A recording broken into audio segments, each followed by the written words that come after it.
आप सबको जय मसीह की। मेरे प्रिय भाई और बहनों, जैसे कि हम जानते हैं कि 25 दिसंबर का जो दिन है पूरे विश्व भर में बड़ी धूमधाम से मनाया जाता है। इस दिन को बड़े दिन के नाम से और क्रिसमस के नाम से हम सब सेलिब्रेट करते हैं। हालांकि बाइबल में ये कहीं नहीं लिखा हुआ कि 25 दिसंबर को प्रभु यीशु मसीह का जन्म हुआ, लेकिन बाइबल में प्रभु यीशु मसीह के जन्म के बारे में लिखा गया है, ओल्ड टेस्टमनी में भी और न्यू टेस्टमनी में भी। सो मेरे प्रियो, आज का जो विषय है वो यही है कि प्रभु यीशु मसीह इस दुनिया में क्यों पैदा हुए, वो इस दुनिया में क्यों आए, और इसके लिए हम लूका के शुभ समाचार अध्याय 19 और वचन नंबर 10 को हम देखेंगे।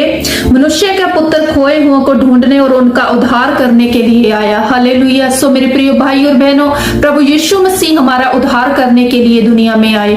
वो पापियों को ढूंढकर उनको बचाने के लिए आए। प्रभु यीशु मसीह पापियों को ढूंढकर उन्हें सजा देने के लिए नहीं, बल्कि उनको बचाने के लिए, उनका उद्धार करने के लिए दुनिया में आए।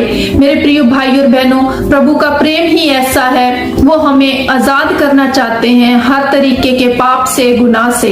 सो मेरे प्रियो, इसके लिए अगर हम रोमियो की पुस्तक अध्याय 3 और वचन नंबर 23 देखते हैं तो लिखा है, सब ने पाप किया है और परमेश्वर की महिमा से दूर हुए हैं। हालेलुया। हम सोचते हैं कि हम पापी कैसे हैं। मेरे प्रियो, परमेश्वर का वचन बताता है कि हम सब ने पाप किया है, हम पाप में पैदा हुए हैं, हम पाप के जरिए पैदा हुए हैं। सो मेरे प्रियो भाई और बहनों, इसीलिए हम सब ने पाप किया है, तो प्रभु यीशु मसीह दुनिया में आए ताकि जो हमें पाप से आजाद कर सके। हालेलुया। सो मेरे प्रियो, तो इसके लिए हम अगर दूसरा कारण देखें कि प्रभु यीशु मसीह दुनिया में क्यों आए, उसके लिए हम मरकुस अध्याय 10 और वचन नंबर 45 देखते हैं। क्योंकि मनुष्य का पुत्र इसलिए नहीं आया कि उसकी सेवा टहल की जाए, पर इसलिए आया कि आप सेवा टहल करें और बहुतों की छुड़ौती के लिए अपने प्राण दे। हालेलुया। सो मेरे प्रिय भाई और बहनों, हम इस वचन में देखते हैं कि प्रभु यीशु मसीह इसलिए दुनिया में आए कि वो हमारे लिए अपने प्राण दे सके। क्योंकि अगर प्रभु यीशु मसीह क्रूस पे ना चढ़ाए जाते, अगर वो प्याला प्रभु यीशु मसीह ना पीते, तो आज हम पापों में फंसे होते और हम अपने पापों से, गुनाहों से आजाद नहीं हो सकते थे। क्योंकि मेरे प्रिय भाई और बहनों, एक ही नाम है प्रभु यीशु मसीह जो हमें हमारे गुनाहों से, पापों से आजाद करता है। प्रभु यीशु मसीह कहीं भी बाइबल में ये नहीं कहते कि तुम इतने पैसे दो, ये फल चढ़ाओ, ये फूल चढ़ाओ और तो ही तुम लोग अपने पापों से आजाद हो सकते हो। प्रभु यीशु मसीह ऐसा नहीं कहते। प्रभु यीशु मसीह कहते हैं कि मैं अपने प्राण देकर तुम्हें आजाद करूंगा। और परमेश्वर का वचन कहता है, जो प्रभु यीशु मसीह पे विश्वास करेगा वो बचाया जाएगा। सो मेरे प्रिय भाई और बहनों, प्रभु यीशु मसीह हमें आजाद करने के लिए दुनिया में आए, हमें पापों से बचाने के लिए दुनिया में आए। अगर हम तीसरी वजह देखते हैं कि प्रभु यीशु मसीह दुनिया में क्यों आए, तो उसके लिए हम यूहन्ना नबी की पुस्तक अध्याय 3 और वचन नंबर 16 को हम पढ़ेंगे। वचन कहता है, परमेश्वर ने जगत से ऐसा प्रेम किया कि उसने अपना इकलौता पुत्र दे दिया ताकि जो कोई उस पे विश्वास करे वो अनंत जीवन पाए और नाश ना हो। हालेलुया। प्रभु यीशु मसीह इसलिए आए क्योंकि परमेश्वर ने हमसे प्रेम रखा। अगर परमेश्वर ने हमसे प्रेम नहीं रखा होता तो वो अपने इकलौते पुत्र को हमारे लिए दुनिया में नहीं भेजते। तो आप अपने दिल से ये बात बिल्कुल निकाल दें कि परमेश्वर आपसे प्रेम नहीं करते।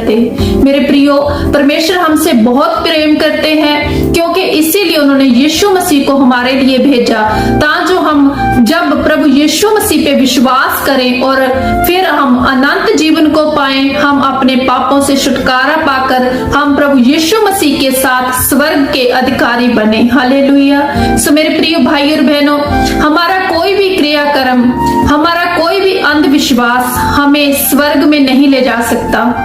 हमारा कोई भी अंधविश्वास हमें हमारे पापों से आजाद नहीं कर सकता। सो मेरे प्रियो, इसके लिए हम यशाया नबी की पुस्तक अध्याय 64 और वचन नंबर 6 में देखते हैं। वहां लिखा है कि परमेश्वर हमारे क्रियाकर्मों से खुश नहीं होते। हमारे हर प्रकार का क्रियाकर्म परमेश्वर के सामने व्यर्थ है। वो एक फटे हुए कपड़ों के चिथड़ों के समान है। सो मेरे प्रियो, हमारा अंधविश्वास कोई मायने नहीं रखता, हमारा कोई भी क्रियाकर्म कोई मायने नहीं रखता। सो मेरे प्रियो, हमें प्रभु यीशु मसीह पे विश्वास करके ही हम स्वर्ग राज में जा सकते हैं, हम अपने पापों से आजाद हो सकते हैं, क्योंकि परमेश्वर भी यही चाहते हैं कि जो प्रभु यीशु मसीह पे विश्वास करे वो अपने पापों से आजाद होकर स्वर्ग राज का अधिकारी बने। हालेलुया।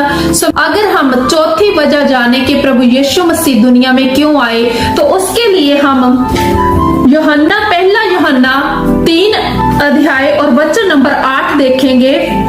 तो वचन क्या कहता है? जो कोई पाप करता है वह शैतान की ओर से है, क्योंकि शैतान आरंभ से ही पाप करता आया है। परमेश्वर का पुत्र इसलिए प्रकट हुआ कि शैतान के कामों को नाश कर सके। हालेलुया। सो मेरे प्रिय भाइयों और बहनों, वचन बताता है कि जो पाप करता है वो शैतान की ओर से है, और प्रभु यीशु मसीह इसीलिए प्रकट हुआ कि वो शैतान को और शैतान के कामों को नाश कर सके। सो शैतान के काम कौन से है? मेरे प्रियो, शैतान हमें हमेशा गिल्टी फील कराता है कि प्रभु हमसे प्रेम नहीं करते। शैतान हमें बीमारियां देता है, हमें उलझनों में डालता है, अलग अलग प्रकार की समस्याएं हमारे सामने खड़ा करता है, हमारी औलाद को ही हमसे छीन लेता है, और हमारी औलाद हमारे कहे में ना रहे, और हमें बच्चा ना हो, हमारे घर में क्लेश रहे, हमारे पति पत्नी की आपस में बने ना, और लड़ाई झगड़े होते रहें। ऐसे ही समस्याएं, ऐसी ही उलझने शैतान हम सबों के जीवन में पैदा करता है। ऐसे ही काम शैतान के हैं। इन्हीं कामों को दूर करने के लिए, खत्म करने के लिए हमारे जीवन में से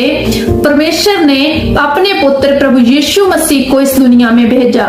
सो मेरे प्रियो, प्रभु यीशु मसीह का आगमन इसीलिए हुआ कि वो हमें बचा सके, हमें आजाद कर सके, शैतान की हर प्रकार की चाल से हमें बचा सके, और हमें अपने साथ स्वर्ग लोक में लेके जा सके। हालेलुया। सो मेरे प्रिय भाई और बहनों, मैं विश्वास करती हूँ कि आप ये जान तो चुके होंगे कि प्रभु यीशु मसीह इस दुनिया में क्यों आए और उनका जन्म इस दुनिया में क्यों हुआ। हालेलुया।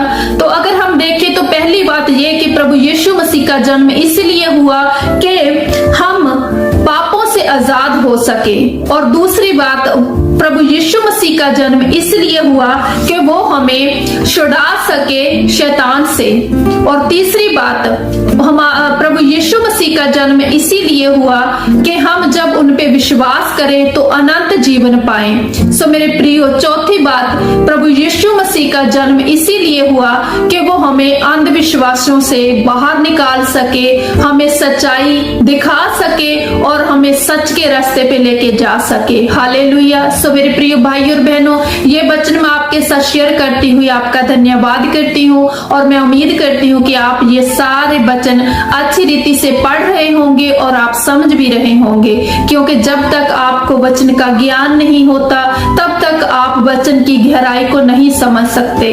इसीलिए वचन का ज्ञान होना बहुत जरूरी है, और ज्ञान तब ही हो सकता है अगर आप बाइबल को ध्यान पूर्वक पढ़ोगे। हालेलुया। ये वचन मैं आपके साथ शेयर करती हुई आपका धन्यवाद करती हूँ। आप सबको प्रभु यीशु नासरी के सामर्थी नाम में जय मसीह की।